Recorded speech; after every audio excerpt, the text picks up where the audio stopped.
Nous sommes ravis de vous retrouver dans l'Afrique en mouvement, le rendez-vous qui met en évidence les initiatives visant à contribuer au développement du continent africain. Le point de l'actu reviendra sur les principales informations de la semaine et le best-of passera en revue quelques productions de votre chaîne de télévision. Bienvenue à tous sur Medi 1 TV Afrique.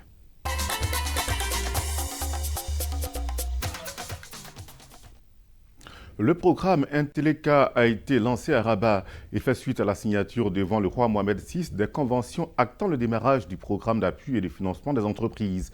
Le lancement du programme a eu lieu lors d'une cérémonie présidée par le ministre de l'Économie, des Finances et de la Réforme de l'administration, Mohamed Ben Chaboun. Un récit de Souel Jalil. Annoncé lors d'une conférence de presse par le ministre de l'Économie, des Finances et de la Réforme de l'Administration, le programme entre désormais dans sa phase active. Dans les détails, le dit programme démarra par l'activation des accords signés dans ce cadre devant le roi Mohamed VI. Son activation représentera également l'occasion pour le ministère, Banque El Maghreb, le groupement professionnel des banques du Maroc et le fonds Hassan II de présenter un certain nombre de produits et d'offres bancaires.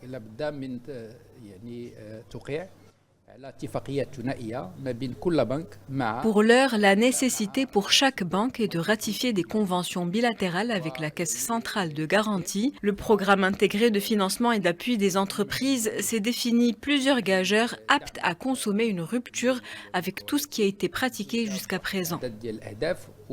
Par ailleurs, et toujours selon Ben Chaboun, les travaux d'activation se concentreront sur l'élargissement de l'accès des entreprises aux prêts bancaires. À cette fin, un montant de 8 milliards de dirhams sera alloué. Toujours au Maroc, l'association Al-Had Al-Jadid dans la ville de Témara fait figure de modèle pour le rôle de la société civile dans l'encadrement des jeunes. L'association les aide à solliciter un soutien financier et moral, leur permettant par la suite de créer leur propre entreprise. Souel Jalil. Nous sommes au centre de formation et de développement des compétences des jeunes à Tmara. Ici, des dizaines de porteurs de projets sont formés chaque jour. Objectif, être capables à la fin de leur cursus de créer et gérer leurs propres entreprises. Ce centre fonctionne grâce à différents opérateurs, son staff, la Fondation Mohamed V pour la solidarité et la Confédération générale des entreprises du Maroc. Notre but est unanime. Aider les jeunes entrepreneurs à monter leur propre structure et être en mesure de les développer.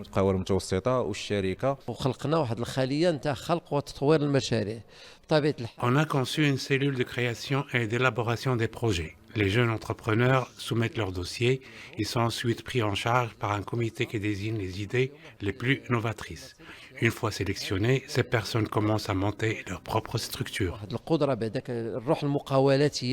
Depuis 2016, une trentaine de projets ont vu le jour grâce à cette association, un bilan rendu possible grâce à l'enthousiasme des entrepreneurs et leur engagement à développer leurs propres projets. La Banque africaine de développement a présenté à Abidjan son rapport annuel sur les perspectives économiques. L'année 2020 s'annonce prometteuse pour le continent africain selon ce rapport. Les détails avec Max Soubi et Joseph Zikré.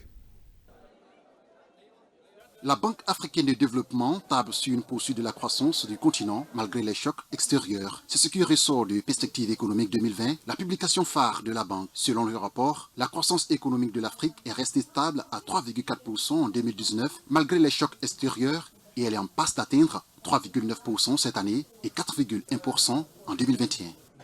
Donc ça veut dire que le pays africain, les taux de croissance sont bons. Mais ce que nous avons retenu, il faut que cette croissance soit inclusive. Il faut travailler sur la création d'emplois, surtout pour les jeunes, qui sont très, très, très important. Et aussi, il faut travailler parce qu'il faut être sûr que les cadres entre les compétences, au niveau des compétences des gens qui quittent l'école et ce que les business cherchent, il faut réduire cet écart. De façon générale, les prévisions montrent que les bases fondamentales favorables à la croissance du continent se sont améliorées grâce à des éléments moteurs qui s'orientent de façon progressive vers les investissements. Plusieurs secteurs sont porteurs de croissance cette année. La troisième édition des Transformers Awards, qui s'est tenue à Marrakech a choisi de primer cette année les expériences de transformation digitale des plus abouties. L'étude a permis de signer des prix de 12 banques de la région MENA, 13 banques qui ambitionnent de mieux répondre aux exigences des clients de plus en plus connectés et de réaliser la performance en mesurant le retour sur investissement des initiatives de transformation digitale.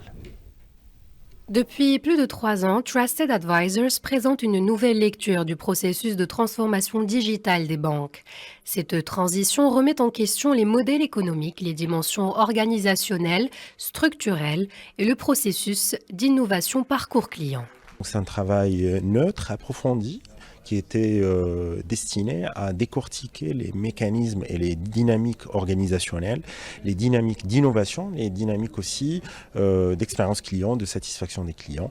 Et donc, il y avait, en tant que livrable de cet effort, en fait, un livre, ou plutôt un rapport d'une centaine de pages qu'on diffuse sur le site de cette initiative, transformersawards.com, et puis qui est accessible, qui donne un peu les tendances globales et qui montre les faits marquants de ces 13 acteurs qui se distinguent. Le rapport retient donc le cas des banques qui sont parvenues à se distinguer dans un marché concurrentiel et qui créent la différence.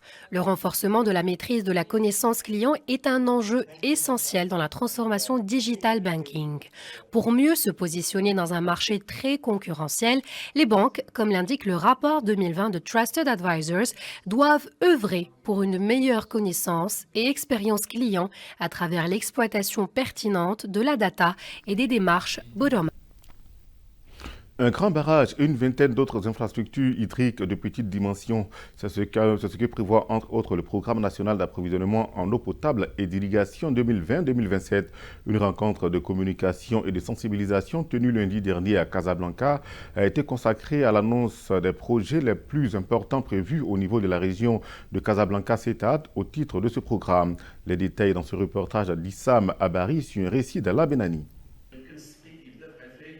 La gestion de l'eau, au cœur d'un débat ce lundi à Casablanca, les intervenants étaient unanimes sur la question de la rationalisation de l'utilisation des ressources hydriques. Pour eux et les tributaires, de l'amélioration de la qualité des infrastructures pour limiter les fuites d'eau et l'orientation vers des cultures moins gourmandes en eau, en collaboration avec les professionnels du secteur afin d'accompagner les agriculteurs du monde rural. Plusieurs projets et actions de la région de Casablanca-Stade sont prévus dans le cadre du Programme national d'approvisionnement en eau potable et d'irrigation 2020-2027. Le premier volet se penche sur le développement de l'offre hydrique avec la construction d'un grand barrage à l'aval d'El Messira avec une capacité de 60 millions de mètres cubes et un coût global de 500 millions de dirhams, ainsi que 20 nouveaux petits barrages, un à Ben Slimane, un à Barchid, 4 à El Jadida et 14 à Stade. Il est aussi question dans ce volet de se pencher sur le dessalement d'eau de mer. Une station pour le Grand Casablanca est programmée pour un débit de 200 000 mètres cubes et un coût global de 4 milliards de dirhams.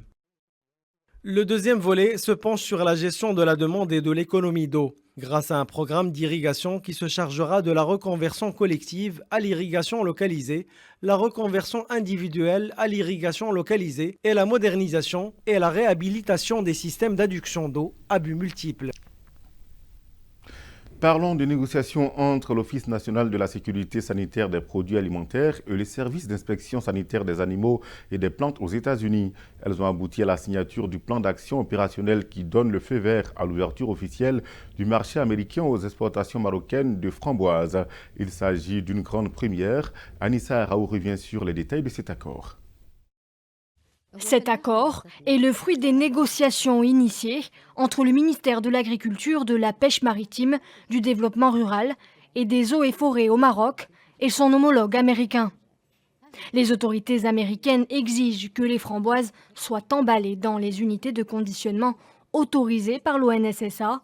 Elles exigent aussi que toute exportation soit impérativement accompagnée d'un certificat phytosanitaire délivré par l'Office, attestant que les fruits ont été effectivement produits et emballés conformément aux exigences des États-Unis. Selon le communiqué de l'ONSSA, le nombre d'établissements autorisés par les services compétents qui opèrent dans le secteur des fruits rouges s'élève à 68, soulignant que l'ouverture de ce marché contribuera à l'augmentation des exportations marocaines de fruits rouges, filière qui a connu un développement continu au cours des dernières années dans le cadre du plan Maroc Vert et les efforts des professionnels du secteur. Autre chose à présent, l'hôpital militaire Mohamed V de Rabat, où sont accueillis les rapatriés de Wuhan, abrite une structure sanitaire de référence en matière de lutte contre les maladies infectieuses et tropicales. Les explications de Souel Jalil. Nous sommes au centre de virologie des maladies infectieuses et tropicales de l'hôpital militaire d'instruction Mohamed V de Rabat. Ici, une partie des Marocains rapatriés de la ville de Wuhan seront mis en observation pendant une période de 20 jours. Une veille permanente et une surveillance médicale étroite sera agencée, et ce, sous la supervision d'équipes dédiées et formées à cette fin. Donc, le centre de virologie des maladies infectieuses tropicales a été inauguré par Sa Majesté le Roi, chef suprême et chef d'état-major général des Forces armées royales, le 7 mars 2016. Ce centre se compose de 4 services. Un service de maladies infectieuses et tropicales qui est subdivisé en 3 unités. Une unité dédiée pour l'hôpital du jour. On fait le diagnostic et le traitement des maladies infectieuses transmissibles, donc qui ne posent pas de problème de confinement. Et on a 2 autres services de confinement, le confinement 2 et le confinement 3, qui sont destinés pour les pathologies qui sont hautement contagieuses.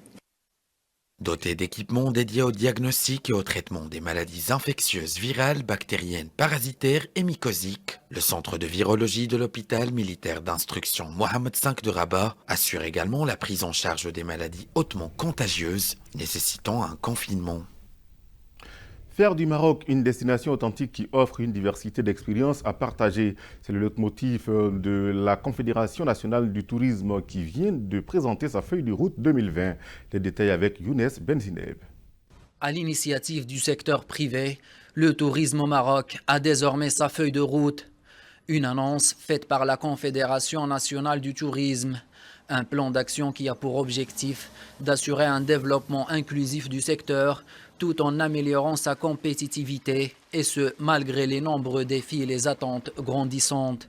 La CNT a plaidé en faveur du renforcement du transport aérien et des investissements pour la promotion de la destination Maroc. Selon les dernières statistiques, le Royaume compte plus de 2000 établissements hôteliers, soit une capacité d'accueil de 400 000 lits, dont 15 000 établis dans la ville de Marrakech. Le secteur touristique au Maroc compte plus de 750 000 emplois directs, représente 7% du PIB national et génère 80 milliards de dirhams de recettes touristiques par an. L'Égypte atteint 100 millions d'habitants au cours de ce mois de février. Une hypernatalité qui inquiète les statisticiens à plusieurs niveaux. Ala Benani nous en dit plus. 26 millions d'habitants en 1960, 55 en 1990, 100 aujourd'hui et 200 millions dans moins d'une génération. L'Égypte se développe sous le poids de sa surpopulation. Les habitants du Caire n'en peuvent plus. C'est le cas d'Rania par exemple, qui rêve un jour de vivre dans un endroit moins étouffant et plus accueillant.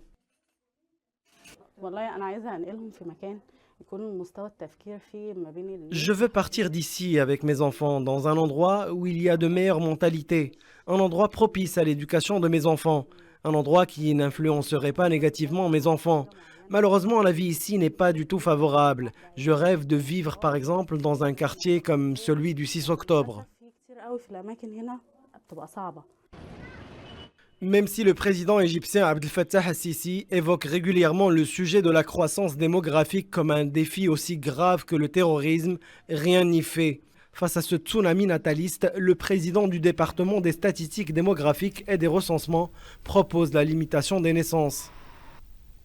Réguler les médias dans un contexte de transformation numérique rapide, c'est le défi lancé par la Haute Autorité de la Communication Audiovisuelle au Maroc. La HAC a organisé une rencontre internationale à Rabat en présence de plusieurs experts en matière de régulation audiovisuelle. Les précisions avec Sanaï Yassari. Discours de haine, protection des données personnelles, nombreux sont les enjeux auxquels les régulateurs devraient faire face aujourd'hui pour assurer un écosystème digital sain. Pour répondre à cette attente, la Haute Autorité de la Communication Audiovisuelle organise une rencontre internationale d'échange entre les régulateurs membres du réseau africain de régulation de la communication, du réseau francophone des régulateurs des médias et des représentants d'instances de régulation d'autres régions du monde. Les effets, je dirais, disruptifs et multifacettes de la révolution digitale ont touché non seulement les écosystèmes médiatiques, mais aussi les sociétés et les individus, ce qui a interpellé les régulateurs des médias qui se sont vus devant une pression de l'opinion publique, de la société, pour réfléchir aux moyens de préserver la liberté d'expression qui a été élargie grâce à Internet, grâce aux plateformes numériques, grâce aux réseaux sociaux. Si Internet et les réseaux sociaux ont totalement changé les modes de consommation des contenus audiovisuels dans le monde, les régulateurs restent toujours confinés dans leur rôle strictement lié aux opérateurs de radio et télévision. L'organisation de la Coupe d'Afrique des Nations, une question qui fait souvent l'objet de débats. Le dernier en date, celui lancé à Rabat au Maroc par le président de la FIFA. Gianni Infantino, lors d'un séminaire consacré au développement des compétitions et infrastructures en Afrique, a préconisé que la CAN soit désormais organisée tous les 4 ans et non tous les 2 ans. Une question que les dirigeants de la CAF doivent étudier. Lors de ce séminaire, Gianni Infantino a promis que la FIFA allait verser $1 milliard pour que chaque pays africain puisse se doter d'un stade de classe internationale.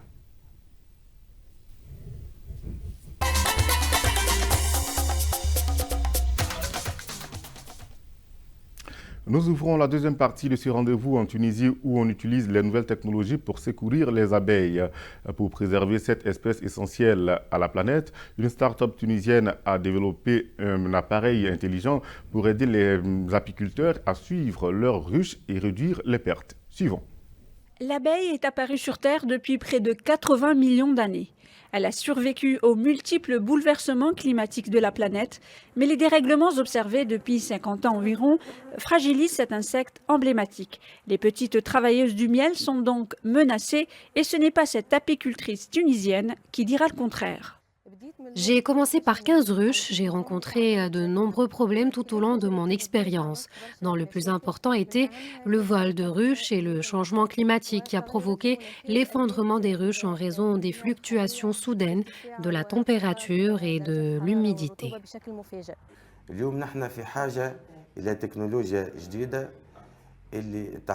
Aujourd'hui, nous avons besoin de nouvelles technologies qui puissent nous informer de tous les aléas qui peuvent survenir dans les ruches, et notamment à cause du changement climatique.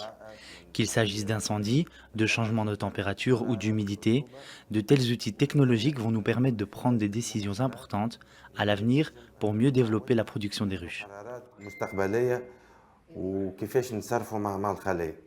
Afin de préserver cette espèce essentielle à la planète, une start-up tunisienne a développé un appareil intelligent pour aider les apiculteurs à suivre leurs ruches et à réduire les pertes. Le principe est simple. Les indicateurs tels que la température, l'humidité et la qualité du bourdonnement des abeilles sont surveillés. Lorsque ces indicateurs deviennent inquiétants, une alerte en temps réel est envoyée aux apiculteurs. Ce que nous avons essayé de faire en tant qu'entreprise, c'est de développer un appareil qui aide l'agriculteur à améliorer sa rentabilité et son efficacité en détectant les signes de problèmes pouvant survenir dans la ruche. Ruches connectées, caméras de surveillance, compteurs d'abeilles. Depuis quelques années, les innovations technologiques fleurissent en masse dans le domaine apicole pour améliorer la production du miel. La production mondiale de miel stagne autour de 1,8 million de tonnes, dont près de la moitié est concentrée en Asie, suivie par l'Europe et l'Afrique. Quant à la consommation mondiale de miel, elle progresse modérément de 1 à 2% chaque année. Le marché européen, un des plus dynamiques, en absorbe le quart. Rendons-nous au Burkina Faso, précisément à Barsalogo, épicentre d'une crise humanitaire grandissante. La région de la petite ville du centre-nord du pays accueille 270 000 déplacés et réfugiés fuyant les violences intercommunautaires. Je vous propose de suivre cet élément.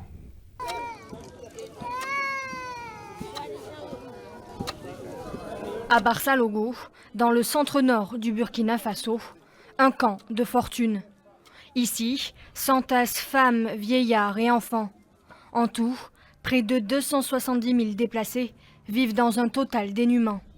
Dans le secteur 4 du camp, 2000 personnes vivent dans quelques 300 abris dressés par la communauté. Elles ont fui les attaques terroristes qui ont fait plus de 750 morts depuis 2015. Des enfants passent le temps sur une petite aire de jeu, tandis que des femmes préparent le repas. Taïbata Ouedraogo, mère de 3 enfants, vit là depuis 5 mois. La gorge nouée, toujours sous le choc. On ne sait pas qui nous attaque, mais ce sont généralement des jeunes hommes aux traits de peul. On entend des bruits de moto et brusquement ce sont des tueries. Ils viennent en binôme, en moto, un qui conduit tandis que l'autre tire sur les gens. Ils tirent à l'aveugle. Ils tirent sur tous les garçons, adultes et enfants.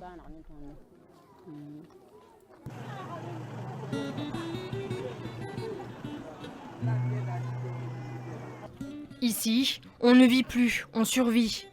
Adama Zabré, un commerçant de 52 ans, père de 15 enfants, a fui son village.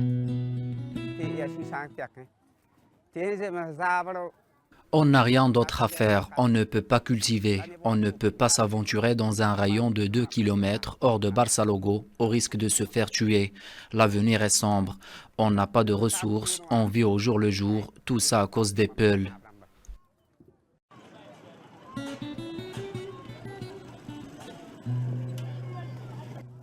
Beaucoup de déplacés ne s'arrêtent plus à Barsalogo, jugées trop dangereuses. Sur la piste de terre rouge-orangée, menant vers le sud et à Kaya, charrettes et triporteurs se suivent. Pour aller le plus loin possible de la violence, dans un autre camp, vivre une vie tout aussi difficile. Pour l'heure, les forces de l'ordre burkinabé, sous-équipées et mal entraînées, n'arrivent pas à enrayer la spirale de violence. Selon l'ONU, les attaques terroristes au Mali, au Niger et au Burkina ont fait 4000 morts en 2019. Au Nigeria, frustré par l'un des taux d'agression sexuelle les plus élevés au monde, la mauvaise application des lois et les tabous tribaux qui empêchent les populations de parler de violences sexistes, certaines Nigérianes rompent avec la tradition pour suivre des cours d'autodéfense. Et ces cours semblent bien porter leurs fruits. Le récit de Noah Bazir. Les gestes sont précis, la concentration est sans faille. Cette séance particulière est en réalité un cours d'autodéfense consacré exclusivement aux femmes. Au Nigeria, pays de l'Afrique de l'Ouest, le taux d'agression sexuelle est l'un des plus élevés au monde. Face à la mauvaise application des lois et aux tabous tribaux qui empêchent les gens de parler de violence, certaines Nigérianes ont décidé de rompre avec la tradition pour suivre des cours d'autodéfense. Un groupe de protection des droits locaux et un entraîneur de boxe ont uni leurs forces pour offrir une formation gratuite qui tente de mettre fin aux problèmes largement inexprimés de la violence quotidienne contre les femmes.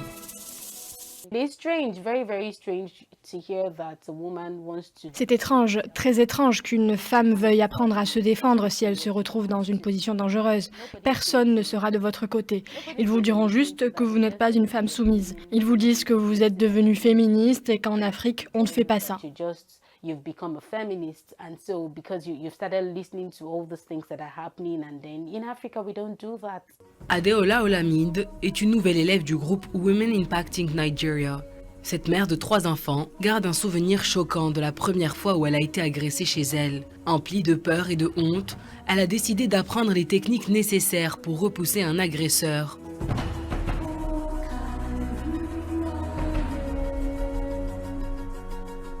Pour son premier cours, gants de boxe et tenues de sport sont requis.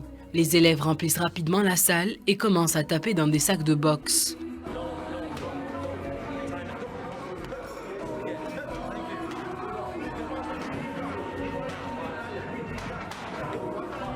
Olamide et 20 autres femmes apprennent ici des techniques de base de blocage, de frappe et d'évasion durant un cours qui durera 2 heures chaque semaine.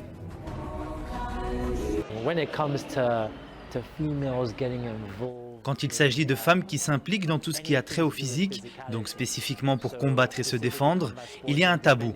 Ce tabou vient des pressions sociétales, des perceptions, mais aussi des femmes elles-mêmes, n'ayant pas la confiance en elles pour pouvoir réellement atteindre ce qui est nécessaire pour devenir compétentes en matière de légitime défense.